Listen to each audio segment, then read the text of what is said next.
ಎಡಪಕ್ಷಗಳ ಮನವೊಲಿಸುವಲ್ಲಿ ಯಶಸ್ವಿಯಾಗಿರುವ TVK ಮುಖ್ಯಸ್ಥ Joseph Vijay ಫಲಿತಾಂಶ ಬಂದು 5 ದಿನಗಳ ನಂತರ ಸರ್ಕಾರ ರಚನೆಗೆ ಸಿದ್ಧರಾಗಿದ್ದಾರೆ.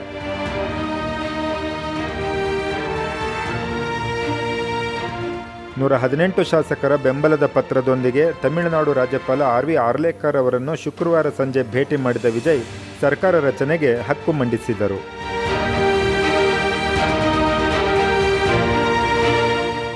ಇನ್ನೂರ 34 ಸದಸ್ಯ ಬಲದ ವಿಧಾನಸಭೆಯಲ್ಲಿ ಸರ್ಕಾರ ರಚಿಸಲು ವಿಜಯ್ಗೆ 118 ಶಾಸಕರ ಬೆಂಬಲ ಬೇಕಿತ್ತು.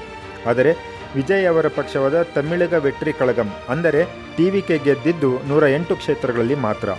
ಹೀಗಾಗಿ ಬಹುಮತ ಇದೆ ಎಂದು ಸಾಬೀತುಪಡಿಸುವವರೆಗೆ ಸರ್ಕಾರ ರಚನೆಗೆ ಅವಕಾಶ ನೀಡುವುದಿಲ್ಲ ಎಂದು ರಾಜ್ಯಪಾಲ ಅರ್ಲೇಕರ್ ಸೂಚ್ಯವಾಗಿ ಹೇಳಿದ್ದರು.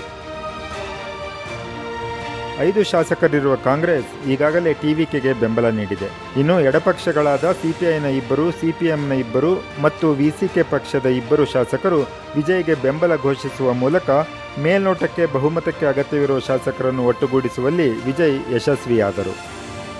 ವಿಜಯ್ ಅವರು 2 ಕ್ಷೇತ್ರಗಳಲ್ಲಿ ಗೆದ್ದಿರುವುದರಿಂದ 1 ಕ್ಷೇತ್ರ ಮಾತ್ರ ಗಣನೆಗೆ ತೆಗೆದುಕೊಂಡರೆ ಟಿವಿಕೆ ಬಲ 107. 3 ಪಕ್ಷಗಳ ತಲಾ 2 ಸೇರಿದಂತೆ ಬಹುಮತಕ್ಕೆ ಅಗತ್ಯವಿರುವ 118 ಶಾಸಕರ ಬೆಂಬಲ ತೋರಿಸುವಲ್ಲಿ ವಿಜಯ್ ಯಶಸ್ವಿಯಾದರು. 3ನೇ ಬಾರಿ ರಾಜ್ಯಪಾಲರನ್ನು ಭೇಟಿ ಮಾಡುವ ಮೂಲಕ ಸರ್ಕಾರ ರಚನೆಯ ಹಕ್ಕು ಮಂಡಿಸಿದರು. ಚೆನ್ನೈನ ನೆಹರು ಕ್ರೀಡಾಂಗಣದಲ್ಲಿ ಶನಿವಾರ ಅಂದರೆ ಮೇ 9ರಂದು ವಿಜಯ್ ಪ್ರಮಾಣ ವಚನ ಸ್ವೀಕರಿಸುವ ಸಾಧ್ಯತೆ ಇದೆ ಎಂದು ಮೂಲಗಳು ಹೇಳಿವೆ.